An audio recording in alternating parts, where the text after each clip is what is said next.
So moving on into the final session for today, what we've done today was we brought together a couple of more members of the HBF senior management team. So I'm delighted that I'll introduce David O'Leary in a moment. David will be well known to you as Policy Director for HBF, and also Kieran Walker, who's our Technical Director. And they'll be joining Andrew, and we'll deal with some of the questions that have been coming in today. The reason for bringing David and Kieran is when we ran the previous one of these webinars about a month ago, we received an overwhelming number of questions in two areas. One was on Help to Buy, which has come up today repeatedly, and the other was with regards to the changes to the building regulations, in particular those that were due regarding energy conservation or are due this year. So we brought David and Kieran in to join us. And of course, Andrew will stay here for any questions in relation to planning, which you may still want to submit. Just to reassure you as well that Stuart's still in the background, and we'll see Stuart at the end. So anything else that you'd like to hear from Stuart about, we will have a moment or two at the end of this session. But Help to Buy has been dominating the agenda for some time now. There's been extensive coverage in the press this week, but it hasn't formed part of the announcements made so far by government. I think what I'd like to do next is to turn to David O'Leary just to introduce the issue, because there's lots of Help to Buy is a term which is bandied around quite easily, but it is actually slightly more nuanced than that in terms of the existing scheme running out at the end of this year and potentially a new scheme coming in as slated next year. So I'll introduce David now and just ask him to talk us through some of the finer details of Help to Buy and what we mean by an extension to Help to Buy. So over to you, David. Thanks, Neil.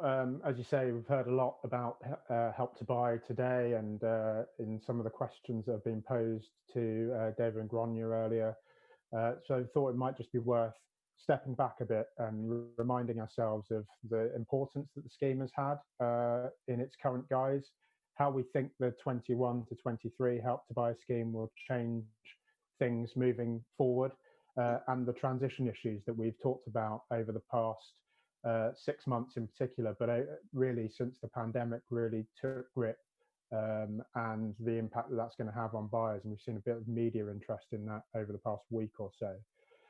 The first slide I really wanted to show, I think, really demonstrates the importance that the scheme had pretty much immediately upon its introduction in 2013.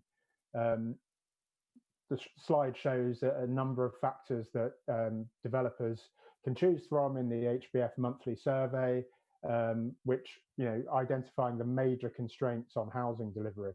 And you can see here with the dotted line that when Help to Buy was introduced back in April 2013, pretty much overnight, the issues highlighted in pink and blue on the slide, mortgage terms and mortgage availability, pretty much collapsed overnight as a constraint on housing delivery. So, you can go through this slide, and it's a very interesting story about the measures that government introduced on home ownership and mortgage support. So early in the kind of in the recovery period after the financial crisis, 2010, 2011, mortgage availability is a real constraint. 90% of developers are confirming that that's holding them back. New Buy came in around about 2012 and had something of an impact, but nothing like the game changer that Help to Buy was. And pretty much ever since 2013, this has been not an issue, really, not an impediment to housing supply for developers.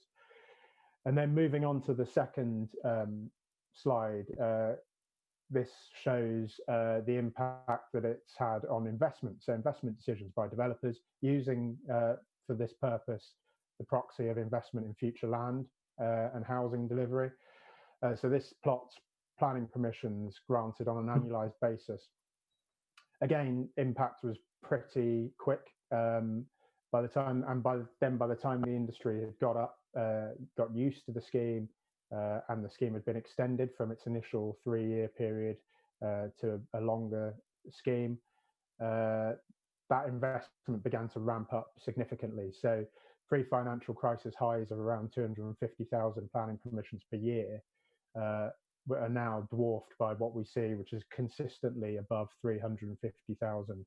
And then I think moving on to the third slide, finally, you can see what that additional investment means and what that support for buyers means in terms of new build transactions on this next slide. So indexed back to the year 2000, you can see new build transactions compared with existing property transactions. And by turning the kind of what you might call unrealizable demand for new homes into effective demand through Help to Buy, we've seen new build really outperform the second-hand market, and in particular since 2016. In normal times, the new build market and the secondary market track each other pretty firmly, and so this goes all the way back to the year 2000, and peaks and troughs broadly follow each other. You can see that sometimes, for instance, the trough in the financial crisis in new build was a bit flatter, and I think that probably reflects the fact that developers are having to transact even in those difficult times, rather than it being a discretionary transaction. But generally, there's really strong correlation apart from this past few years. And so while the second-hand market has flatlined, we've seen that new build has performed really well. And I think that can only be attributed to Help to Buy. I think I do spend much of my time claiming that that's purely because new build are just a far superior product and everyone wants to buy and own a new home. But I think realistically, we can all admit that Help to Buy has done that, and that's contributed to the major increases in housing supply that we've had over the past few years. And then the next slide, moving on, highlights a few elements of the new, more focused Help to Buy scheme that we are anticipating coming into effect from next April. And I think the idea here is just to show why we think there are some challenges around that transition period.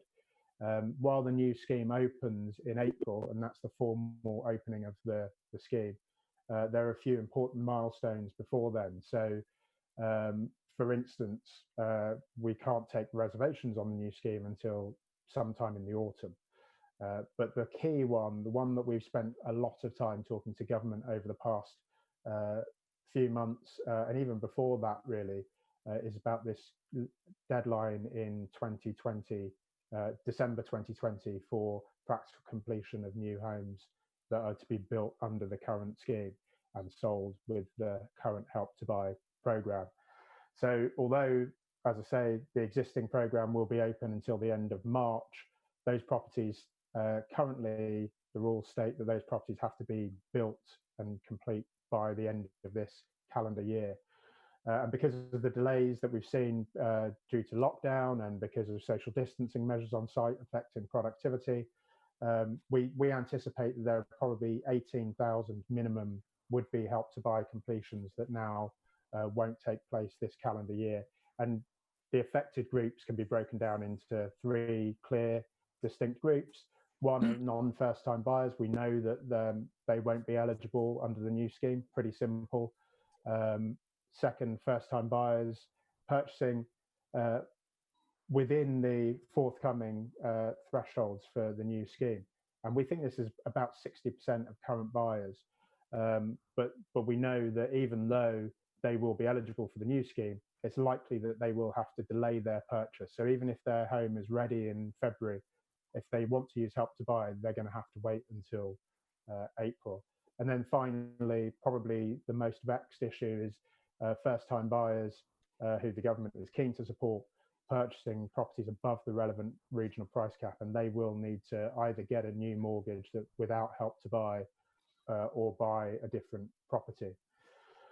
And we know also that the price caps, so moving on to the next slide, we know that the price caps for each region are, again, another vexed issue that we've been in discussion with government over the past, ever since the scheme was first announced more than 18 months ago.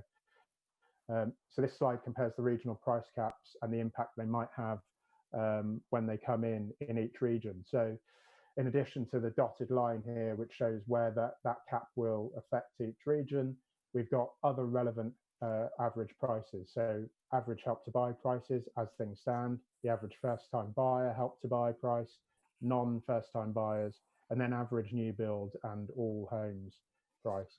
And what you can see is that the prices, the caps have been set according to the final column in these slides. That is the average first-time buyer price in each region. And so if you looked at this slide, you might think there's not much of a problem here. There's considerable headroom in most of these regions between where the bulk of transactions are happening and where the new price caps will come in. So in London, for instance, 95% of buyers are who currently use Help to Buy are first-time buyers, and there will be no change in the price cap. So 95% of buyers will continue to be eligible. But then if you compare that with the final slide, in these 4 regions, sorry if you're a big fan of the East Midlands, there wasn't any space for the final region. So we've picked out 4 here. But you can see the difference that the price caps have. In these regions, there's a far higher differential between average new build prices and average house prices across the board. So that points to a focus, I guess, from developers in these regions of focusing housing delivery in areas of high demand relative to other parts of the region. And there's far less headroom in many of these regions. So in the context of the red wall at the last year's election and the government overcoming that red wall, we think there's probably some scope here to either look at changing these price caps or ideally roll over the current scheme and roll into the next couple of years without really implementing the new changes. Sorry, Neil, it's a very whistle-stop tour, but hopefully gives an understanding of why we think this is so important for the industry's prospects over the next 6-12 months. No, thanks, David. I think that's very insightful. And I think you've set out the issues there, which they do need to be separated out, because we have this issue that we haven't seen before about the end of the current scheme, the production delays caused by the pandemic, and actually a big consumer issue with people being caught out who have made reservations who won't get the home and won't have access to the new scheme. And then separately, with regards to stimulus, the potential for extending the current scheme through the 2 years that are slated for the 2021 scheme and the benefits that would bring. So they are different arguments that they're currently playing out, and hopefully we'll see some progress on that. Thanks very much, David. So just as I said, the other big area of concern, I think, at the previous HBF webinar that we ran was around changes to building regulations, in particular building regulations parts L, energy conservation, F, ventilation. There's another piece around electric vehicle charging as well.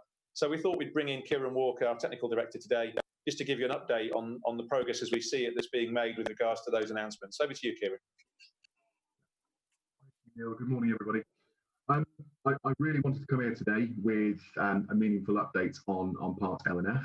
I'm sure all of you are aware of the then Chancellor's statement back in March 2019 that we were going to remove gas or fossil fuels from our new dwellings from 2025, and we were going to have a future home standard and a new building reg Part L and F, as Neil's just alluded to. The consultation on this closed in February of this year, following which we went into lockdown. Unfortunately, we've not been able to get a meaningful update from government on the implementation of the new Part L and F. I understand that we've had over 4,000 responses to the consultation via government.